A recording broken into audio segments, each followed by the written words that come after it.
Hello, this is Dr. Joel B. Goodin with Loving People. Today I have a wonderful guest, an old friend of mine, author, best-selling author, Quinn Loftis. How are you, Quinn? I'm good. Thanks for having me. Great, great. And we've been having all these tech issues that we are just going to edit right out of this interview, and you'll never know about them, except now I've just told you.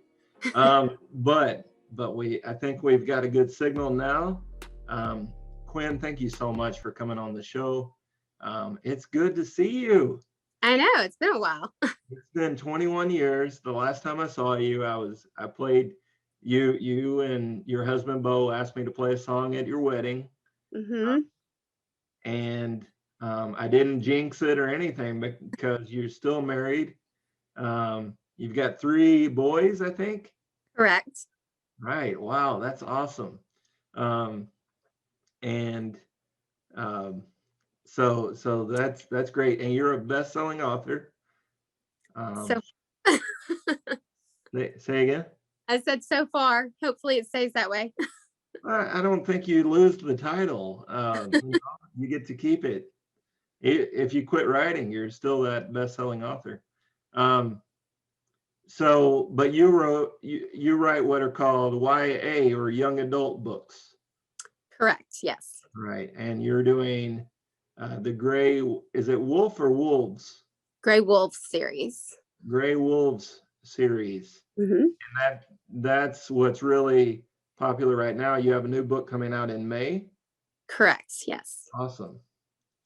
I told you beforehand, but I have not read your books, and I'm sorry. I don't know if I'd enjoy them. Do you think? Probably not. You're not my target audience. I'm not the market.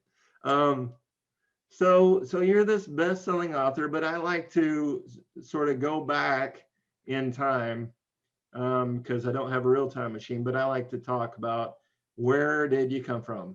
Where were you born, or where did you grow up? Can you give me a little history? Sure. I was born in Clovis, New Mexico. I was an Air Force brat. So I don't remember living there. We moved to California when I was pretty young. Lived on base in California, which was kind of like living in a bubble. Then we moved to San Antonio, Lackland Air Force Base. We were there 3 years, and then my parents retired from the military. So we wound up back in Greenville, Texas, which is my mother's hometown, and that's where I graduated from high school. My grandmother had Alzheimer's disease, and so we moved back to help take care of her. So that's where I'm from originally, is Texas. Now I can't own up to that in Arkansas because Arkansas people don't like Texans. So, but I've lived in Arkansas longer now than I've lived anywhere. So Arkansas is really home for me. And I moved here right out of high school. And I've been here ever since. Good. I think the Arkansans we like Texans. I was born in Texas, in Dallas. But as long as you don't cheer for the University of Texas, the Longhorns or Texas A&M, those are all no-nos. So if you cheer for them, just don't mention that. But I did see a Razorback flag in one of those other rooms. Yes, my husband is a massive Razorback fan. So yeah. Well, I need to catch up with Bo. So we'll talk about that after the interview. That'd be really cool, and maybe we'll watch a game together. Yeah.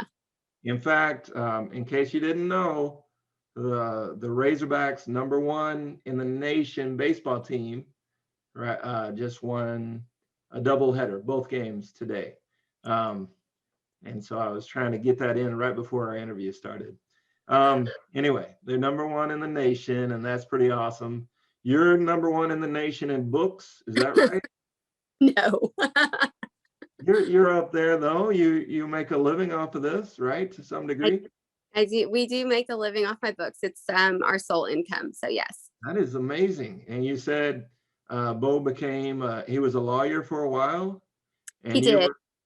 You were a pediatric nurse. Mm-hmm. Okay. So how did you say you lived? Okay. I guess that is sort of the story of getting back from Clovis, New Mexico. By the way, you don't need to remember that because there's not a lot to remember. No offense to Clovis. I had a job interview just like right near it once.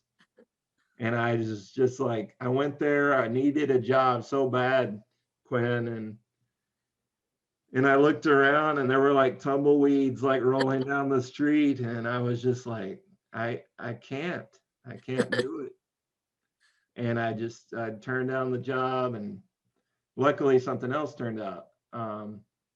Actually, that's how I ended up working at UAMS after that, I think.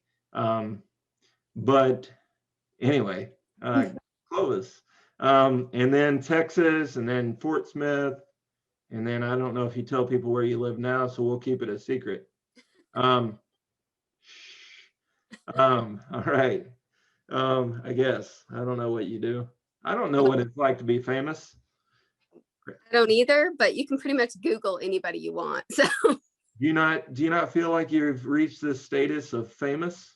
no, not at all. I J.K. Rowling is famous. Oh, yeah. Yeah. So you're still in that. If you're not famous, then you can still sort of say what you want without getting canceled, right?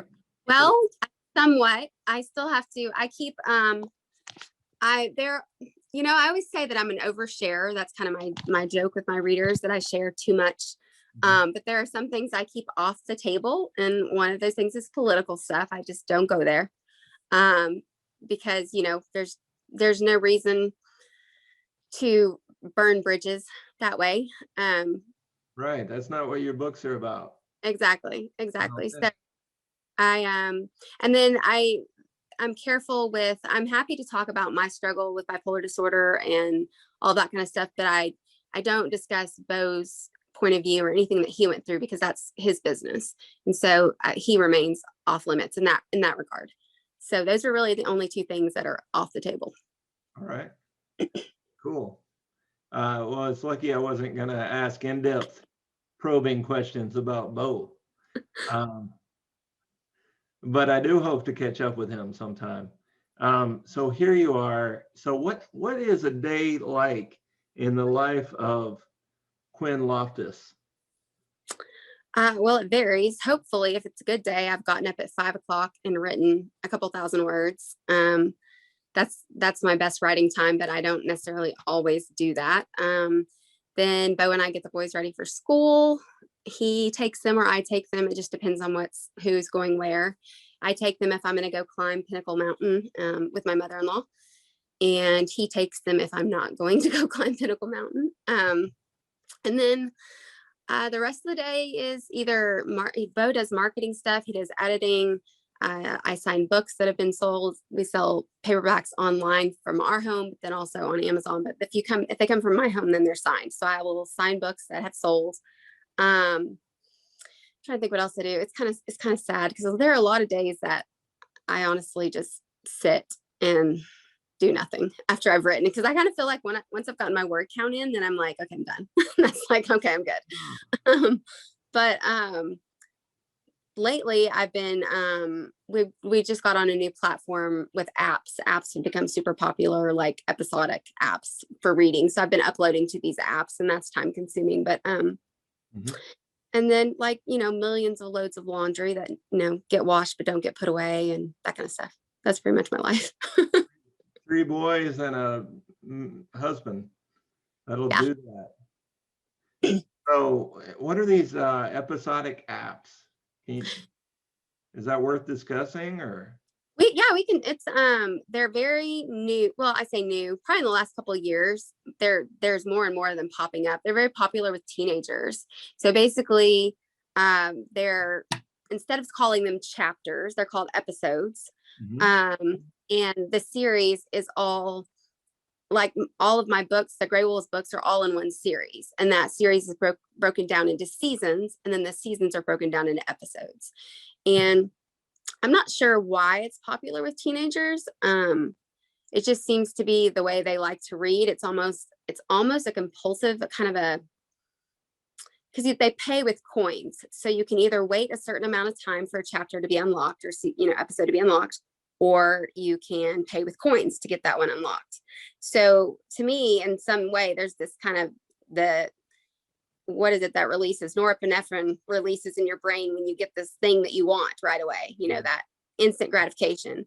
So, but they're a new stream of revenue. They're a new way to get eyeballs on your books, because that's one of the biggest things you're always trying to do is add to your fan base, get people to see you. So we had been asked by a couple apps to join them. And at first we were kind of hesitant because it's a lot of work, but then we realized that's like, you have to go what's popular, what's selling, how can I get seen? You have to go that direction. If you want to do this as a career, then you have to be with the market. So got to do the new stuff.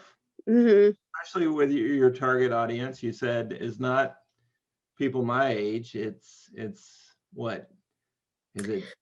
What's sort of the base age, the youngest? I would say typically 15 and above. 15 and up. Oddly enough, I had a reader do a poll not too long ago, I think a couple weeks ago, on my fan page, and she wanted to know like what the age group of my readers was, and it came out about 50% adults and 50% young adults, which I thought was really interesting. So I have quite a bit of adult readers too, which is kind of cool. That is cool. We adults like to escape the adult world. Absolutely. And yeah, so that's awesome. So is it largely a female audience? Are there a lot of males reading your stuff? What's going on there?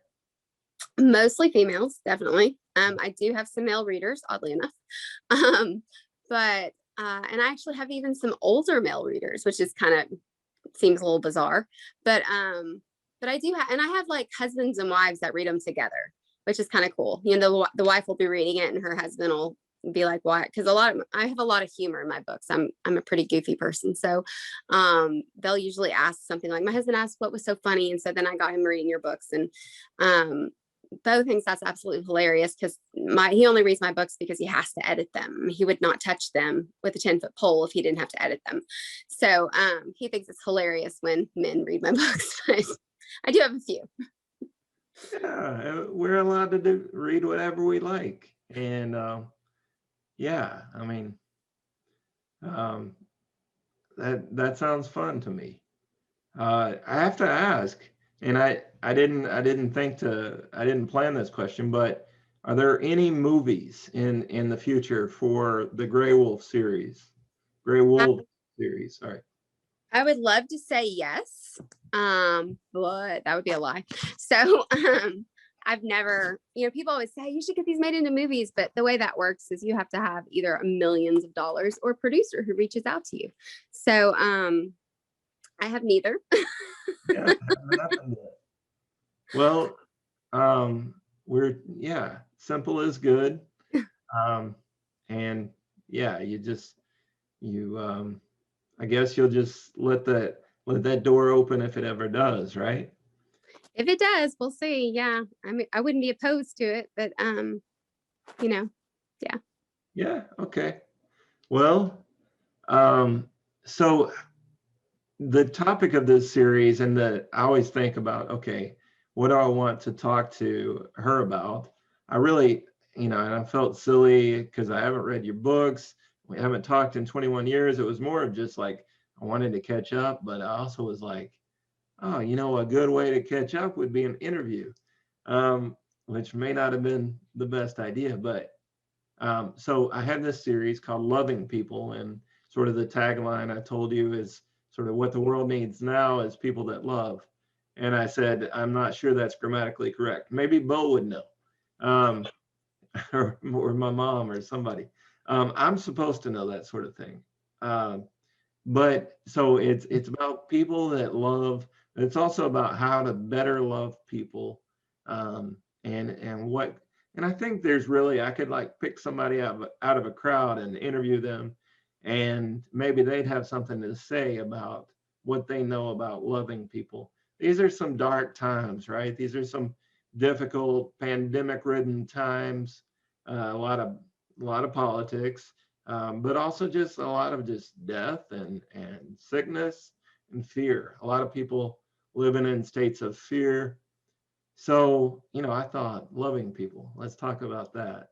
Mhm. And as we said last time I saw you was at your wedding. You're still married to the same person.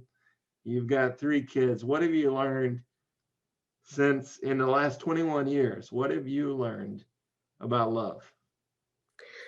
Uh, so I think the biggest thing that I've learned is that love is a choice, that it's not an emotion, it's not a feeling, it's not, because I know myself, and there's no way that Bo could possibly feel love for me every single day, because I know myself, and I'm not exactly the most lovable person on a good day.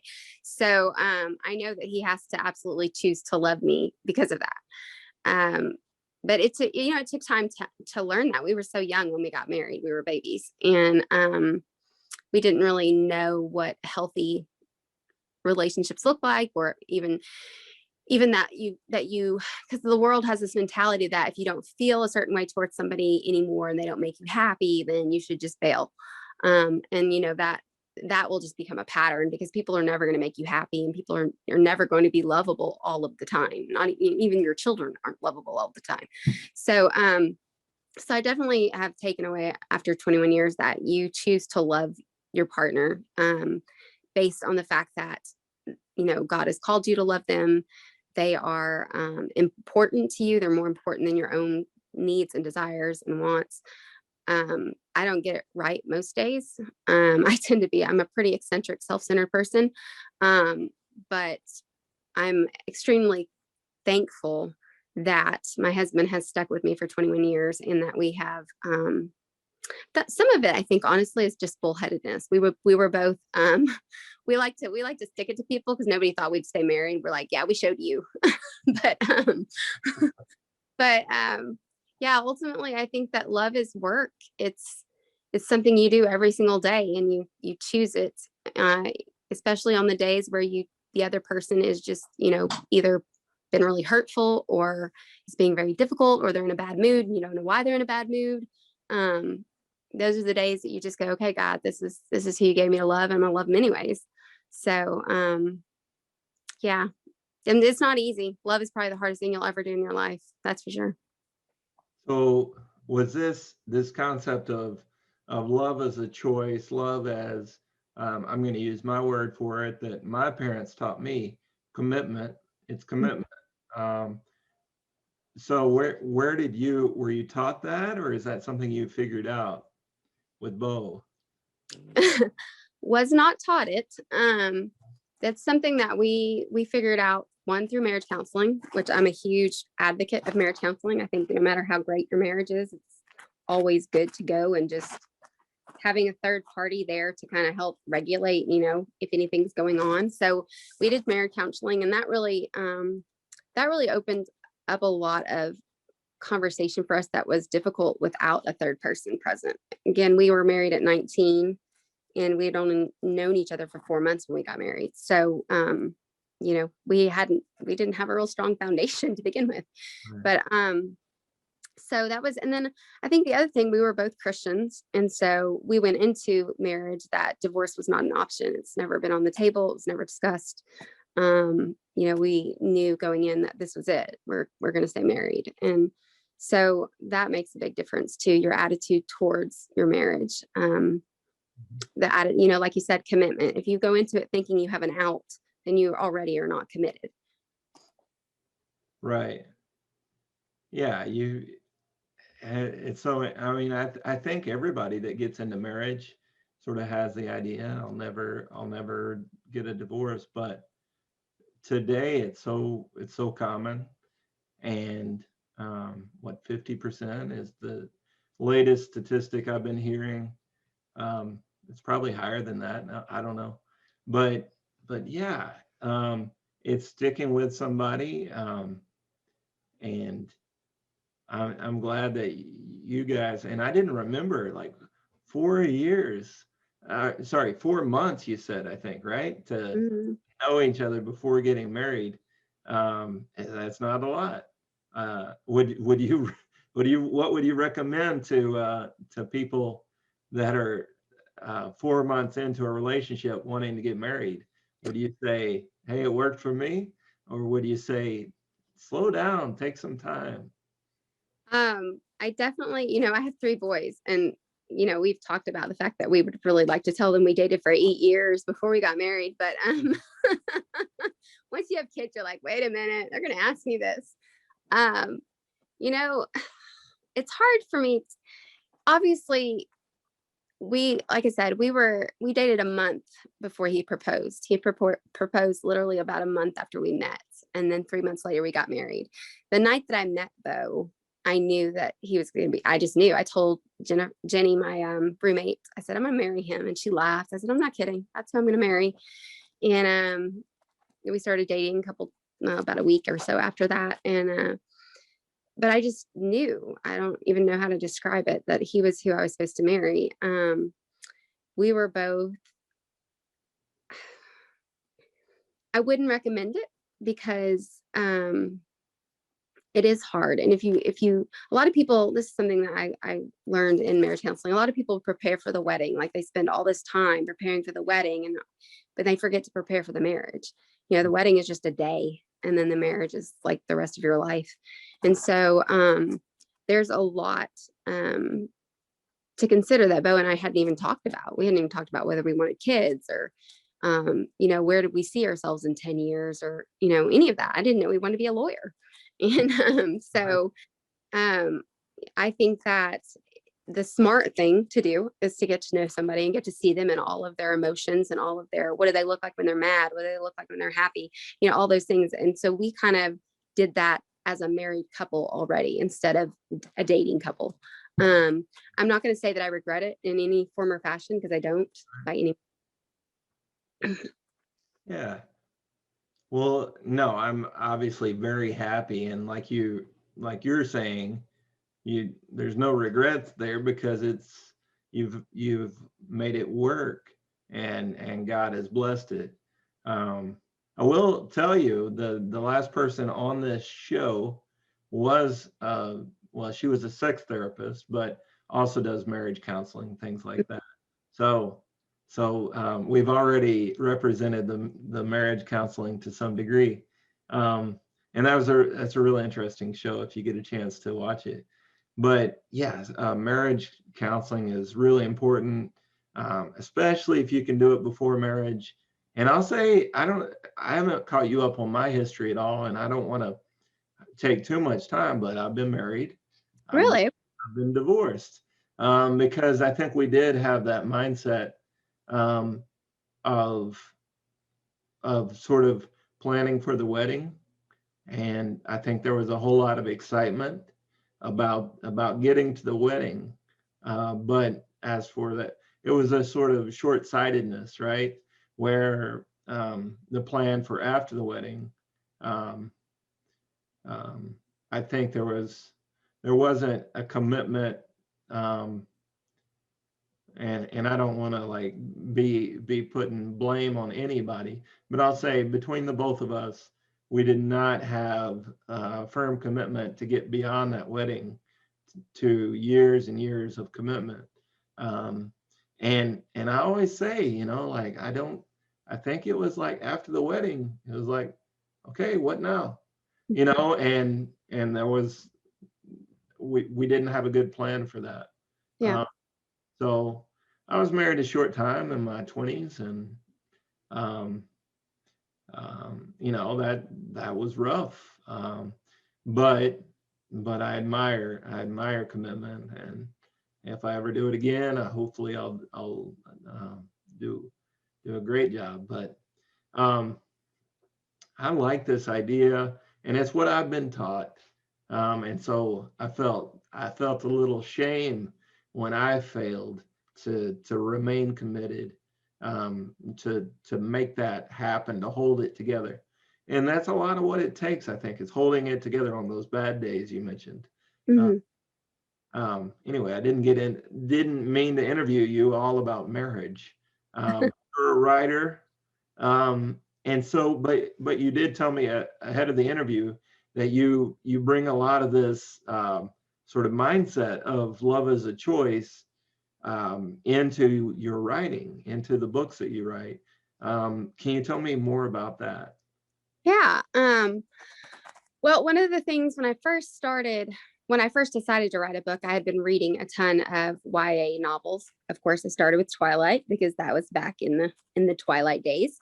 Um, but I was reading them. Bo had bought me a Nook. That was right when e-readers were becoming a thing, and so I was reading all the time. And I got really annoyed with the formula of I love you, I hate you, I love you, I hate you, and then by the last page, somehow they're all together and happy, and all is great. I always wanted to see the relationship itself. Like, okay, once you're together, what happens? Where's the work? Where's the, what does that look like? So when I decided to write a book, I knew that I wanted that to be different. Probably because everything is hindsight for me. Because at the time, probably wasn't thinking this, but I look back and I think about, how hard the first few years of marriage are, because you're having to take two people who are sinners and individuals and have their own mindset and their own ways and put them in a space together and hope that they can coexist. So, and I think that TV and books romanticize it to the extent that people are really disappointed once they get married and realize that that's not the way it is. So even though my books are fiction, and so there is a point of it, obviously, that is, you have to go, okay, that's fiction, that's not real life. But I still try to put as much reality into the relationships, as an example being that as a male, the female counterpart, you complement each other, but you're not compatible, because we're not compatible. That's just not how it works. But you have complements to each other. But also to see the struggles within their relationship once they realize that they can no longer be number one, that they have to put this other person's needs before their own. And I want, because I'm so trying to be careful with how I say this. Divorce breaks my heart. Mainly because I haven't been divorced, but I've been around a lot of divorce, and it's to the point where I don't even like going to weddings, because there's just this bitter part of me that goes, this is gonna last. I mean, that's not a good attitude to have, but I kind of tend to be pessimistic about it. But I want young girls to know that you can have a strong, healthy relationship, but you have to have boundaries first. You have to have standards first. You can't just go into something and hope that he turns out to be what you want, or think that you can change him, because guess what, you're not. So and like I said, everything within my books, they're very character driven, meaning that there's a lot of dialogue, there's a lot of relationship stuff going on. The paranormal aspect, the werewolf aspect, all plays into it, but they're not plot driven books. They're character driven. And so, and that's one of the things that people comment on my books, is that they can relate to the characters, and that's what has drawn them back again and again and again. So, but I kind of lost my train of thought there. You're good. You're good. It's not on paper, so we'll give you a pass. Yeah. So I don't know, you were talking about they're character driven, and you were saying how you're really bothered by divorce, and don't attend weddings, or you do, but you're concerned, as am I. I'm like, yeah, I'll skip it. My niece, one of my nieces got married just a few weeks ago in Japan, and the other niece is getting married later this year. And I'm just like, yeah, I'll just stay here Right. where I'm at. You guys enjoy. I'll send some money. Right. So I don't know what you were saying. It sounds like, your personal experience obviously aligns with how you're writing these characters and the books. And I think it's a message that people, especially young people, perhaps more so young females, I don't know, but they need to hear it. They need to hear a different narrative than, well, I just really feel love and it's really exciting and wonderful and it's clouds and fluffy and rainbows and unicorns and wonderful. And that will not keep a marriage together, right? No, it will not. Um, and so if you're writing and you know, then your books are teaching, just like Disney or whomever, their movies, their other people's books are writing. And when they write, they're teaching that love will sustain you, that those feelings, those emotions. And it sounds like you're writing sort of a counter narrative. Mhm. I think before we started, you use a different model for how these young adults or whoever they are in your books, your characters, how they make it work, how they end up together, right? And that models love as a choice. Is that Mhm. accurate?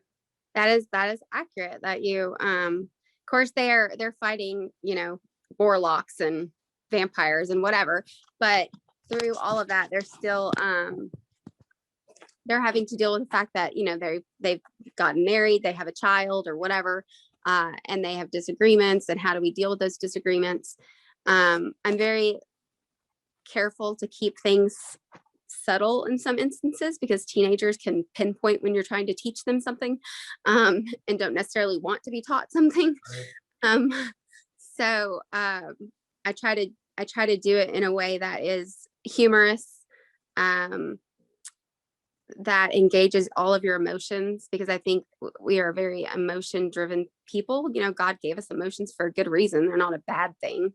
But I think we have to learn how to control our emotions and not be controlled by them. And that's something that I still struggle with. I'm very emotionally driven, and that makes me impulsive, and in the past has led to very poor decision making skills. But so, and for me, the other thing I work out in my books too is, and this is, I get this from being married to Bo, is that I married somebody who is a complete opposite of me. He's a 180. And that was really good, because if I'd married somebody like myself, we'd be like homeless, and there's no telling. I mean, it just would be not good. So God knew exactly what I needed when he brought me Bo. But learning to make those differences. Sorry, that's my youngest son. He's joining the You interview. got interview bombed by your kid. Yeah, I did. Hey, who's this? This is Augustus. Hi, Augustus. You say hello. This is Dr. Joel. He's a friend from a long time ago. Oh, how old is he? How old is he? Super old. Like Gandalf old. He's the same age as me. He's 41. Well, 1 year older. I'm going to make you 1 year old. Wait, 42? He's 40. We're both 29. Right? Forever. Okay. Tell him bye. Wait, you're already. You're No, done? I'm not done, but I need you to be done. Were you talking? Wait, what were you talking about? We're talking about stuff. I want you to go lay down. What were you guys talking about? It's just stuff. Go lay down. What time is it? Okay. It's time for you to go to bed. It's 9:50. Go bed. Go. What was? Wait, did you hear Boy, it? help me. Yeah. No, I can't. Go to bed. You want me to turn? That's another form of love right there. That's another whole different kind of choosing to love. I thought we might bring that up. Yeah, you got 3 kids and they're not easy. Sometimes they stink, I hear. Children? They don't- Boys, all the time. All the time. Yeah, so does it, like after a few years, do they start, like you get over it and they just smell like roses to you, or your nose is just like Desensitized. desensitized?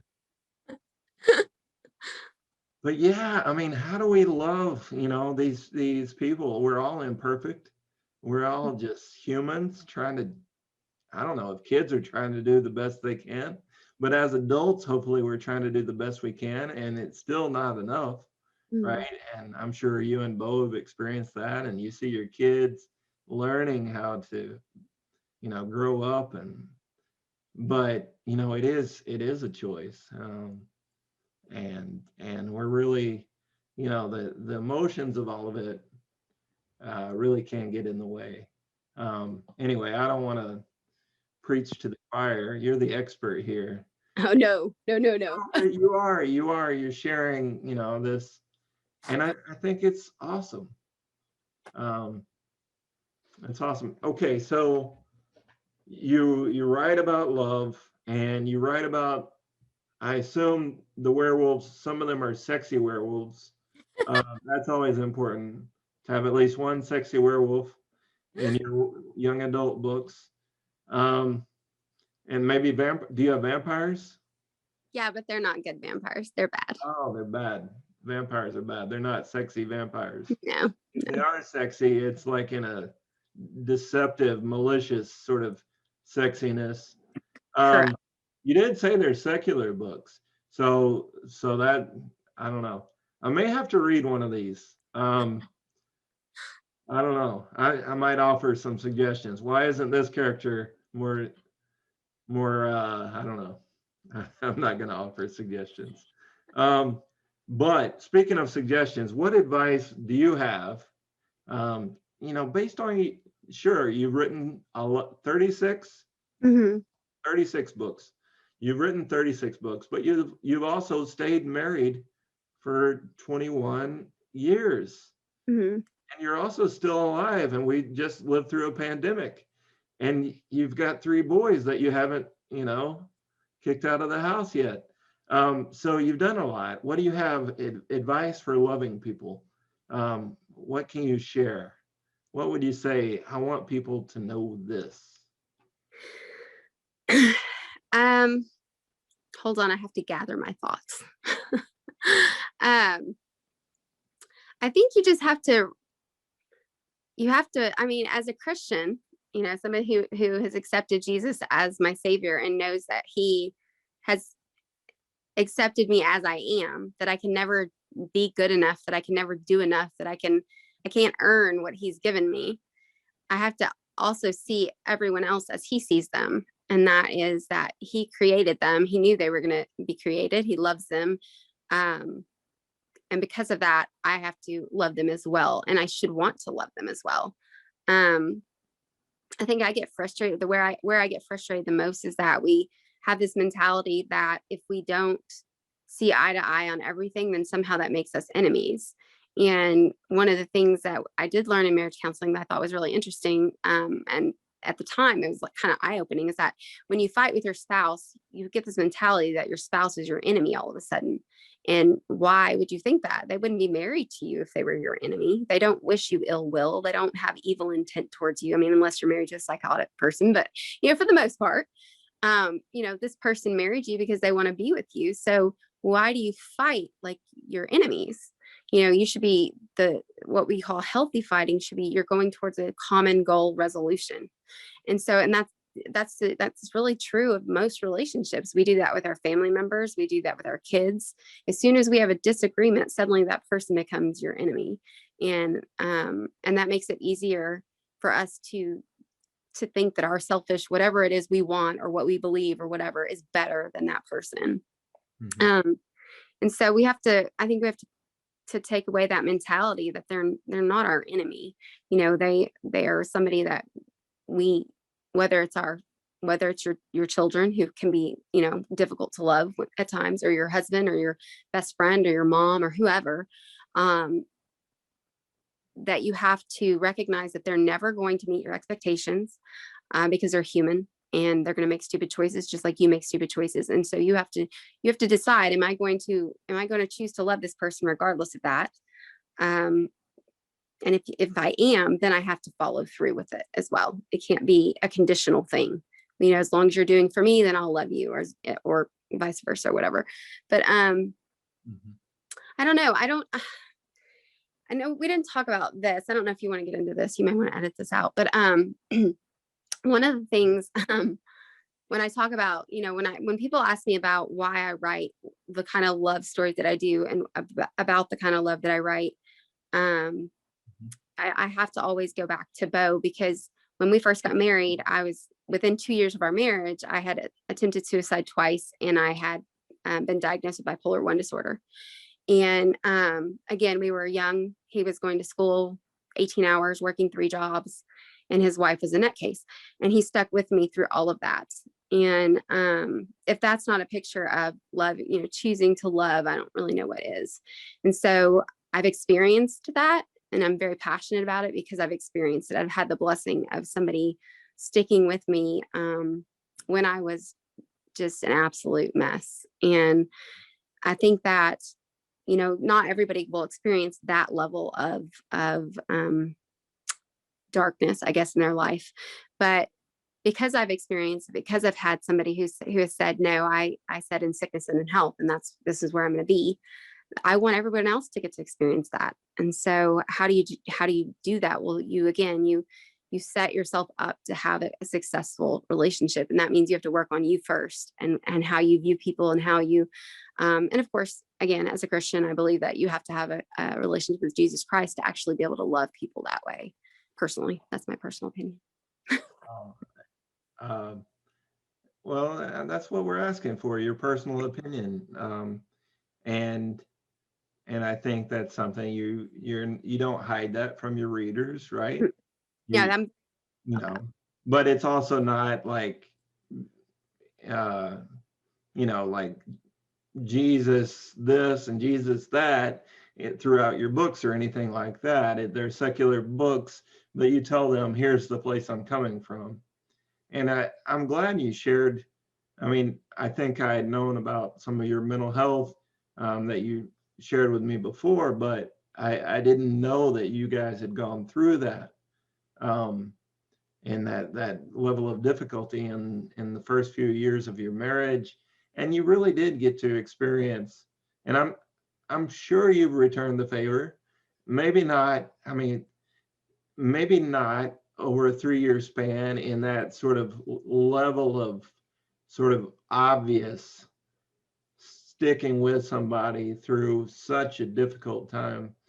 There's rare cases that we actually get to do that. It's that, but you've done it, I'm sure, on a daily basis when he's been smelly or whatever it is. It's about, and speaking from my place of like having failed in some ways, in some instances, but it's about like taking turns, and when the other person's having their, as you said, nutcase sort of years, their difficult times, if you stick with them, you're going to go through your own difficult times, maybe just difficult hours of every day or whatever it is, and you need your partner to be there for you during that. And it's so this constant sort of like, well, we continue to struggle to love each other. And I guess I use that word struggle because it's, it is often very difficult. Mm-hmm. And I'm wondering now how many of your characters are based on Bo. How many of these young women are reading about a werewolf that is based on Bo? A lot. Well, they're all like, we're in love with Bo, but they don't know it. They don't know they're all in love with Bo. Does he know he has a fan club? Oh yeah. They know it's Bo. They know it's Bo. All right. Yeah. Anybody who meets Bo is quite, immediately they'll go, you're Decibel, who is one of my very alpha male characters. Because Bo is just, one story that I love to tell, which he probably gets annoyed with me, is we were at a book signing, and I had left him at my table, and I had gone to the restroom, and I was coming out, and some teenage girls saw me, and they came over to me, and they were like, hey, you're Quinn Loftis. I was like, yeah. And they were like, we went to your table, but there was a scary dude there, so we left. I was like, oh, that's my husband. You met Decibel. Yeah. I was like, sorry about that. Yeah. He's I guess the funny thing is that me and the boys see him every day. So he's just Bo to us and dad to us. But he can be very unapproachable, and he prefers to be unapproachable. He's an introvert, very naturally introverted. But yeah, again, my books, okay, so people ask me, a lot of my books are soulmates. So they have this insta love feel to them. And so I've been asked, why do you write insta love? And I'm like, I thought about it one day and I went, because that's what I experienced. I mean, literally a month after I met Bo, we were engaged. That, people don't do that. That's not normal. But so I definitely write from my own life experience. And then again, I am married to a very dominant male, which is something God knew I needed, because I'm a very dominant person. I have a very dominant personality. So I needed somebody who was going to tell me no and tell me to stop doing stuff. Right. That was important. So, but yes, when people, especially when my readers meet him, they'll go, "Oh my gosh, he's just like the guys in your books." I'm like, yeah, he is. Awesome. But I love that point you just made about, like, we need a certain kind of person, and sometimes we don't know what we need, and sometimes it takes us a long time to figure it out. And it sounds like God really blessed you with giving you what you needed. But like, if you have this strong alpha sort of dominant personality, then if you're with somebody that isn't like that doesn't know how to push back, then you're going to walk all over them and do some damage. And so you could have done damage to him and just like worn him out within year one. But or him being dominant, if obviously it takes that balance, and it takes that, you said you're both kind of stubborn, I think is Very. not the word you used, but so that's fantastic. And I can't wait to read more about Bo. What type of entity is he in your books? This decibel. Okay, so he basically, Decibel's like, he's an alpha male he's the alpha of a werewolf pack, basically. But he starts out as a beta, which alpha is like the top dude, beta is the second dude. But I'm drawn towards the dominant personality, so that's what I typically write. I mean, I do have some males who are less, who are more in touch with their sensitive side, who are have a more what's the word I'm looking for? I guess a softer side. Bo is pretty. He's pretty all. We're not going to sit down and have an emotion feely conversation together. That's just not going to happen. He tells me all the time, "I told you I loved you and I married you. If something changes, I'll let you know." That's his. That's his. Yeah. Yeah. So, but yeah, he's, I don't know. He hates it when I brag on him, but I have to brag on him because being married to me is not easy. It's just not. And, people who know me from Facebook, or my readers, who you guys see the best of me, you know what I mean? You see me in my best. You don't see me when I'm screaming at my kids, or when I'm throwing my car keys around because I can't find something and I'm late, or when I'm irritated and I take it out on Bo. Y'all don't see that. Nobody sees that, right? So he sees all of that, and still loves me, still chooses to love me. So it's easy for my readers to think that I'm great. But he, I don't know. I can't imagine my life without him at all. Like, I tell him all the time, I have to die first. You don't get to die first. That reminds me of a Jason Isbell song, "If We Were Vampires." I don't know if you've heard it. Yes. Bo sent me that song one day. He texted it to me and I bawled. Oh my God.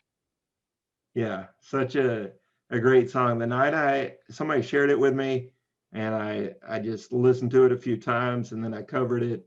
It's not amazing. So if you've got something else to do, don't go listen to that. It's on the same YouTube channel, but it's such an amazing, listen to Jason Isbell sing it, right?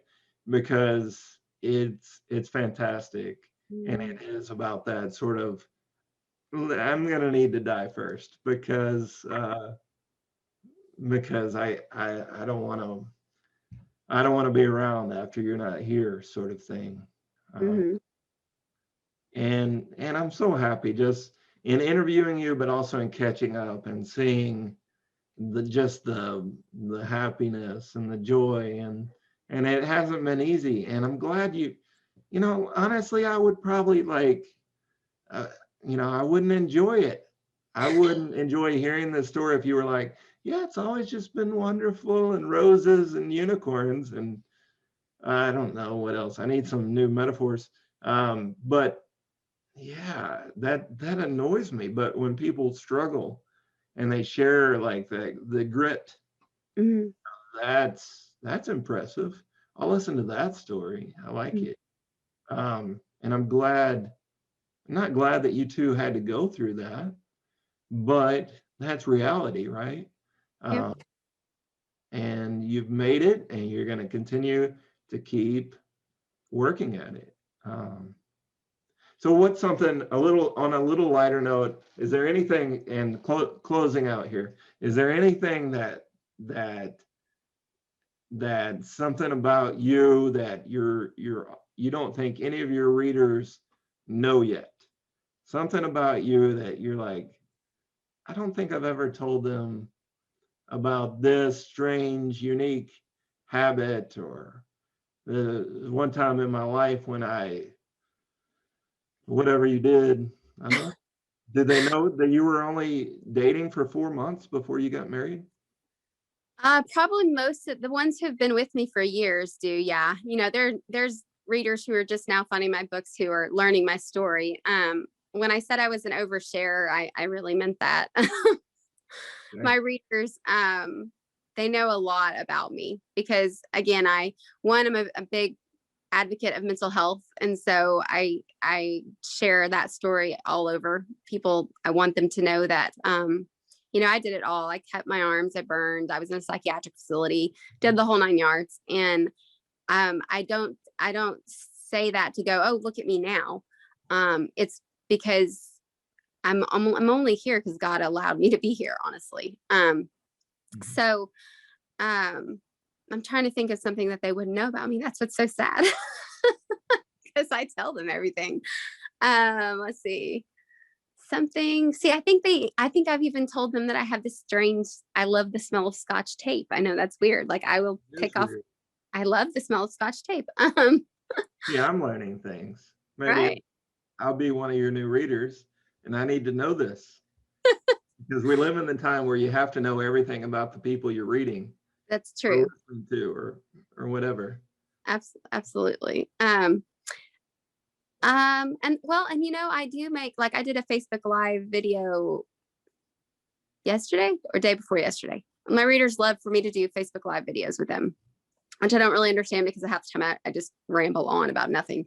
But I have found that, and I'm this way. If I like somebody, if I like a famous person, and I think of them as a person with integrity or whatever, then I'm going to support them. And if I find out that they're somebody that I don't want to give my money to, then I'm not going to support them. Whether that my $50 hurts them financially or not doesn't matter. But I have found that my readers, when they see that I'm a real person and that I'm not just somebody behind a computer screen, that I have real problems, and that my house, like if I showed you my house right now, it'd be embarrassing, but that this is just who I am, that it makes them feel closer to me, that it makes them see me as human. I'm trying to think. Let's see. They already know that. They know that I found out I was pregnant with my third son when we adopted Jonathan. He was 2 months old. I found I was pregnant. So they're 10 months apart. They all know that. They all followed me through all of that. Everybody does know that Bo and I got married really fast. Our children do, and we really wish they didn't. But here's something they don't know until we told them. They didn't know that you played in my wedding. See? Boom. They didn't know that. Did they know you used to swing dance? They didn't know that. No, that we went to I hot don't springs. remember if you were good, but let's just err on the side of caution and say you were really good. I don't think so. No. No, I, Just dancing.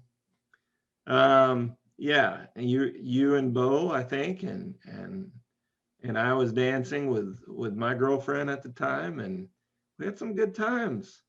Shout out to the Arlington Hotel in Hot Springs, Arkansas.